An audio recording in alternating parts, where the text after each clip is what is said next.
Pada saat itu, Qin Yichen sendiri merasa bahwa dia tidak bisa bersembunyi sama sekali. Yao Yuekong adalah kaisar iblis, begitu pula Xiao Yu. Gang Beng.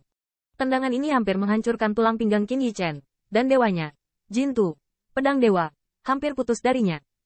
Saya melihat Xiao Yu berdiri dengan dingin di belakangnya. Di mana suara yang biasa disukai? Apa kakak laki-laki Tianxing? Itu hanya kebetulan dia jatuh cinta dengan putra Baize. Sepotong kayu mati.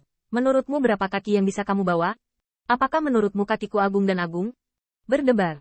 Tendangan Xiao Yu nyaris membuat Qin Yichen tak bisa berdiri. Kayu.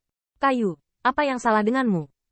Pada saat yang sama, Putri Wenqing merasa seluruh kayu di lengannya bergetar. Seolah disambar petir. Dan kemudian dia berlutut dengan satu kaki. Mengandalkan senjata kekaisaran Bihai sebagai penyangga. Tidak hanya itu, Putri Wenqing bahkan memperhatikan bahwa Qin Yichen tampaknya patah menjadi dua dari pinggangnya, dan pedang magis Jintu, yang melambangkan dewa kayu, juga menimbulkan bekas luka yang mengerikan. Ini. Pada saat itu, bahkan Xiao Yu menutupi bibir ceri, mata kelincinya merah dan bengkak. Menilai dari cederanya, ini sepertinya menjadi kekuatannya. Tidak, ini bukan aku, bukan Xiao Yu. Xiao Yu tidak mengalahkan saudara Tianxing. Kakak Tianxing, segera bangun. Bukan Xiao Yu yang melakukannya, bukan aku. Wajah Yao Yuekong sudah pucat. Ini bagian mengerikan dari mimpi buruk. Itu untuk membuat penderita mimpi buruk percaya bahwa semua ini benar. Serangan yang diderita juga benar. Sama seperti Putri Wenqing memanifestasikan keilahiannya dan mengubahnya menjadi Valkyrie dari klan Kaisar Ke. Dia bisa menumbuhkan banyak lengan dewa dan mengembangkan sayap yang lebih saleh. Ini adalah keinginan Putri Wenqing sendiri. Namun, patah tulang Jintu Qin Yichen juga sukarela. Seolah-olah para dewa dan iblis meledak dengan kekuatan supernatural. Tetapi dalam pandangan Qin Yichen, dia mengalami trauma oleh Xiao Yu. Tapi luka ini benar-benar muncul di Qin Yichen. Pisau ajaib Jintu, sepertinya bisa menghancurkan diri sendiri. Namun, adegan ini membuat permaisuri bertepuk tangan. Bagus. Sayang sekali aku tidak bisa melihat seperti apa Wen Tianguan itu. Namun, selama Tiff Knife ini merasa telah ditendang hingga berkeping-keping, dia akan benar-benar hancur, kan? Permaisuri hanya merasa bahwa saat ini alisnya riang, dan pada saat yang sama dia merasa kekuatan mimpi buruk itu terlalu menakutkan. Jika dia yang mengalami mimpi buruk, dia takut dia akan bunuh diri. Metode kematian ini terlalu menakutkan, terlalu putus asa. Tentu saja, itu adalah pisau pencuri yang dia pikirkan dalam mimpi buruk. Permaisuri hanya merasa segar. Hanya metode kematian ini yang bisa menyelesaikan kebencian di istanaku. Wei Lingtian melihat di matanya, itu juga sombong.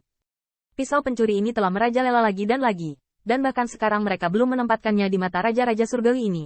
Hal yang paling menakutkan adalah mereka tampaknya benar-benar memiliki kekuatan untuk menantang mereka. Kalau begitu kali ini, biarkan dia menakut-nakuti dirinya sendiri sampai mati. Kamu bukan Xiao Yu.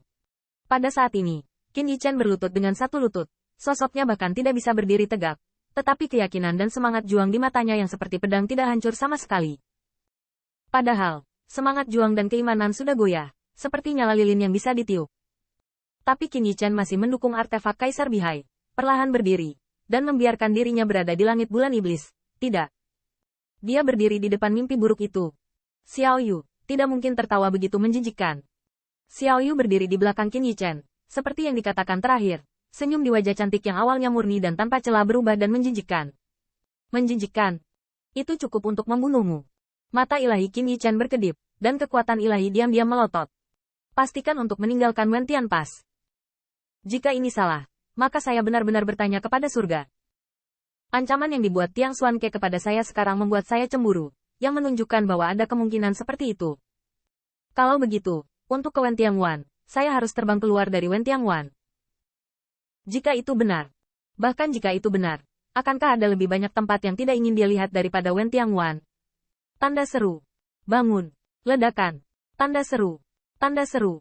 Pada saat itu, Qin Yichen berlari ke seluruh dunia, dan jalan ruang dan waktu pecah. Setelah langkah itu, Qin Yichen sudah berada di langit di atas Wen Tianguan. Tetapi di saat berikutnya, dia melihat larangan Wen Tianguan bersinar, dan dia membantingnya. Ledakan. Qin Yichen jatuh dengan keras ke tanah, dan bahkan ada lebih banyak retakan pada pedang Jintu saat ini. Kayu. Sepanjang jalan, Putri Wenqing telah memegangi Qin Yichen, dan dia sendiri merasa malu. Tetapi pada saat ini, hanya Qin Yichen yang ada di matanya. Kayu, apa yang kamu lakukan? Yao Yuekong melirik ke langit, lalu menatap Qin Yichen yang jatuh ke tanah, tiba-tiba terbangun. Saudara Feng ingin terbang keluar dari Wentian Pass. Mungkin, Saudara Feng telah menemukan petunjuknya. Dia ingin terbang keluar dari Wentian Pass.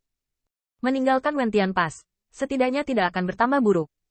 Putri Wenxing gemetar, dan sementara dia juga terkejut, dia bahkan lebih terkejut.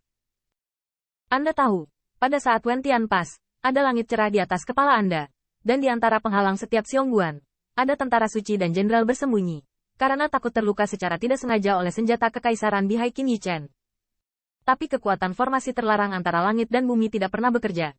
Dalam mimpi buruk Saudara Feng, formasi terlarang Wen Tiangwan harus menekannya. Yao Yuekong melihat sekeliling Wen Tiangwan lagi, merasakan kekuatan dari setiap formasi terlarang. Untungnya, Saudara Guanxing belum sepenuhnya berhasil, jadi dia menemani saya ke tanah suci bulan iblis. Bulu kaisar gagak emas juga telah habis. Saudara Feng mengetahui hal ini. Dengan kekuatan formasi terlarang Tiangwan, jika Saudara Feng berusaha sekuat tenaga, dia mungkin tidak memiliki kesempatan untuk membunuh. Begitu kata-kata ini keluar, Putri Wenxing terhuyung-huyung untuk sementara waktu. Ini adalah mimpi buruk, satu-satunya kabar baik yang dia dengar. Jika Anda bisa keluar dari Wentian Pass, Tuan Muda Yuekong, apakah mimpi buruk sudah berakhir ketika kayu menembus Wentian Pass? Melihat mata Putri Wenqing yang berlinang air mata, tetapi bersinar dengan harapan dan harapan, Yao Yuekong akhirnya mengangguk sedikit setelah ragu-ragu untuk beberapa saat. Tetapi dia tidak tahu bahwa pada saat ini, Bai Guanxing, yang berada di klan Huaxu, melihat semua ini, wajahnya sudah suram seperti tinta. Kekuatan Nigma menjadi lebih kuat. Wen Tianguan, ini bukan lagi akhir dari mimpi buruk. Bai Guanxing bergumam pelan, menatap Huaxu. Kakak, tunggu apa lagi? Huaxu, seperti biasa, cantik dan anggun, seperti ibu dari semua makhluk hidup. Tetapi pada saat ini, ia penuh dengan niat membunuh yang luar biasa. Seperti seorang ibu yang penuh kasih yang telah menyaksikan penghinaan terhadap anak-anak dan cucu-cucunya dan ingin berperang untuk hidupnya. Yi Chen, kita harus menyelamatkan. Tapi aku ingin menunggu. Kamu juga tahu bahwa jika kamu bisa memecahkan mimpi buruk itu sendiri, ini akan mengubah mimpi buruk menjadi keberuntungan bagi Yi Chen. Demikian pula, jika Yi Chen memecahkan mimpi buruk itu sendirian, maka mimpi buruk ini akan menelan mimpi buruk itu. Ini adalah kesempatan. Seluruh tubuh Bai Guanxing gemetar, dan mata putih dan biru itu penuh dengan luar biasa. Mengenai metode dan kekuatan Nigma, dia pasti tahu dan tahu bahwa apa yang dikatakan Huaxu adalah benar. Tapi, apa kau yakin Yi Chen bisa memecahkan mimpi buruk itu sendiri?